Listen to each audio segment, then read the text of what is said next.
ಇವತ್ತು ಸಾಗರದಲ್ಲಿ ವರದಹಳ್ಳಿಯ ಶ್ರೀಧರ ಸ್ವಾಮಿಗಳ ದೇವಸ್ಥಾನಕ್ಕೆ ನಾನು ಹೋಗ್ತಾ ಇದ್ದೀನಿ. ಅಲ್ಲಿ ಪೂಜೆ ಮಾಡಿಕೊಂಡು ಸಾಗರದಲ್ಲಿ ಒಂದು ಹೋಮ ಇದೆ, ದತ್ತ ಮಂದಿರದಲ್ಲಿ ಹೋಮ ಇದೆ. ಹೋಮ ಮುಗಿಸ್ಕೊಂಡು ಅಲ್ಲಿ ಯಾರ ಕಾರ್ಯಕರ್ತರು ಪ್ರಮುಖರು ಸಿಗ್ತಾರೆ ಭೇಟಿ ಮಾಡ್ಕೊಂಡು ಬರ್ತೀನಿ. ಅಧಿಕೃತ ಚುನಾವಣಾ ಪ್ರಚಾರ ಶುರು ಮಾಡೋದಕ್ಕೆ ಇನ್ನೊಂದು 2-3 ದಿನ ನೋಡಿಕೊಂಡು ಆಮೇಲೆ ಡಿಸಿಷನ್ ತೊಗೋತೀನಿ. ಇವತ್ತು ವರದಹಳ್ಳಿಯ ಶ್ರೀಧರಾಶ್ರಮಕ್ಕೆ ಮತ್ತು ಸಾಗರದಲ್ಲಿರೋಂಥ ದತ್ತ ಮಂದಿರದಲ್ಲಿ ಹೋಮ, ಅದೆರಡು ಪ್ರಮುಖವಾಗಿ ಭೇಟಿ ಮಾಡ್ಕೊಂಡು ಬರ್ತೀನಿ. ಸಭೆ ಮುಗಿದ ನಂತರ ಹೇಗಿದೆ ಸರ್ ರೆಸ್ಪಾನ್ಸ್? ನೀವು ಹೇಳಿ ನನಗಿಂತನೂ. ನಾನು ಇಲ್ಲಿ ನಮ್ಮ ಮನೆ ಗ್ರೌಂಡಲ್ಲಿ ಇದು ಮಾಡಬೇಕು ಅಂತ ಅಂದ್ಕೊಂಡಿದ್ದೆ ಸಭೆ. ಅದಾದ ನಂತರ ಇಲ್ಲಿ ಸಾಕಾಗಲ್ಲ, ನೀವು ಇಂಥದ್ದು ಮೈಲಾರೇಶ್ವರ ದೇವಸ್ಥಾನ ಮಾಡಬೇಕು ಅಂತೆಲ್ಲ ಶುರು ಮಾಡಿದ್ರು.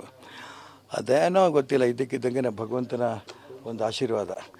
ಅದನ್ನು ಬಣಜಾರ ಸಮುದಾಯ ಭವನ ಮಾಡಬೇಕು ಅಂತಂದಾಗ ನಮಗೆ ಇಷ್ಟರ ಮಟ್ಟಿಗೆ ಎಂಕರೇಜ್ಮೆಂಟು ಶಿವಮೊಗ್ಗ ಜನ ಕೊಡ್ತಿದ್ದಾರೆ ಅಂತ ನಾನಂತೂ ಅಂದ್ಕೊಂಡಿರಲಿಲ್ಲ. ಸುನೀಲ್ ಪಾಲಿ ಹೌಸ್ನಲ್ಲಿ ತರಕಾರಿ ಕೃಷಿ ಮಾಡಿ ಎಕರೆಗೆ 40 ಲಕ್ಷ ಗಳಿಸ್ತಿದ್ದಾರೆ. ನೀವು ಕೂಡ ಅವರಿಂದ ಕಲಿಬೇಕಾ? ಅವ್ರ ಜೊತೆ ವಿಡಿಯೋ ಕಾಲ್ನಲ್ಲಿ ಮಾತಾಡಬೇಕಾ? ಈಗಲೇ ಫ್ರೀಡಮ್ ಆ್ಯಪ್ ಡೌನ್ಲೋಡ್ ಮಾಡಿ. ಬಣಜಾರ ಸಮುದಾಯ ಭವನಲ್ಲೂ ಕೂಡ ಜಾಗ ಸಾಗದೇ ಇರೋಷ್ಟು ನಮ್ಮ ಕಾರ್ಯಕರ್ತರು ಹಿತೈಷಿಗಳೆಲ್ಲ ಸೇರಿ ಅವರ ಅಭಿಪ್ರಾಯ ಕೊಟ್ಟಿದ್ದಕ್ಕೋಸ್ಕರನೇ ಆ ಒಂದು ಸ್ಫೂರ್ತಿ ಪ್ರೇರಣೆ ಸಿಗ್ತದೆ ನನಗೆ. ನನ್ನ ಕಾರ್ಯಕರ್ತರು ಹಿತೈಷಿಗಳು ಕೊಟ್ಟಂಥ ಒಂದು ಅಭಿಪ್ರಾಯ. ಹಾಗಾಗಿ ಚುನಾವಣೆ ನಿಲ್ಲೇಬೇಕು ಅನ್ನೋದು ಮುಂಚೆಯಿಂದಲೂ ಭಾಳ ಒತ್ತಡ ಇತ್ತು. ಯಾಕಂದರೆ ಯಡಿಯೂರಪ್ಪನವರು ಅವ್ರ ಕುಟುಂಬದ ಮುಷ್ಟಿನಲ್ಲಿ ಭಾರತೀಯ ಜನತಾ ಪಾರ್ಟಿ ಸಿಕ್ಕೊಂಡೋಗಿದೆ. ಇದನ್ನು ಸರಿ ಮಾಡಬೇಕು ಅಂತ ಎಲ್ಲರದ್ದು ಅಪೇಕ್ಷೆ ಇದೆ. ನಾನೇ ಕೇಳ್ತಿದ್ದೀನಿ ಅಂದರೆ ಇವರಿಗೆ ಸಂಘಟನೆ ಅಭಿವೃದ್ಧಿ ಆಗಬೇಕು, ಚೆನ್ನಾಗಾಗಬೇಕು ಅಂತ ಕಲ್ಪನೆ ಇಲ್ಲ. ಅವ್ರ ಮಕ್ಕಳು ಉದ್ಧಾರ ಆಗಬೇಕು ಅನ್ನೋ ಲೆಕ್ಕದಲ್ಲಿ ಅವರು ಸಂಘಟನೆ ಅವ್ರ ಕೈಯಲ್ಲಿ ಹಿಡಿತದಲ್ಲಿದೆ.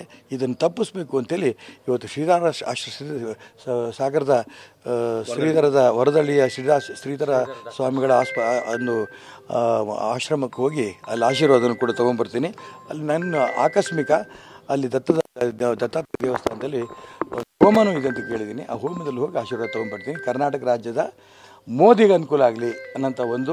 ಎರಡನೇದು, ಭಾರತೀಯ ಜನತಾ ಪಾರ್ಟಿ ಕೂಡ ಸದೃಢವಾಗಿ ಬೆಳೆಯೋ ದಿಕ್ಕಿನಲ್ಲಿ ಆ ಶ್ರೀಧರ ಸ್ವಾಮಿಗಳು ಮತ್ತು ದತ್ತಾತ್ರೇಯ ಸ್ವಾಮಿಗಳ ಆಶೀರ್ವಾದವನ್ನು ತೊಗೊಂಬರಕ್ಕೆ ಹೊರಟಿದ್ದೀನಿ.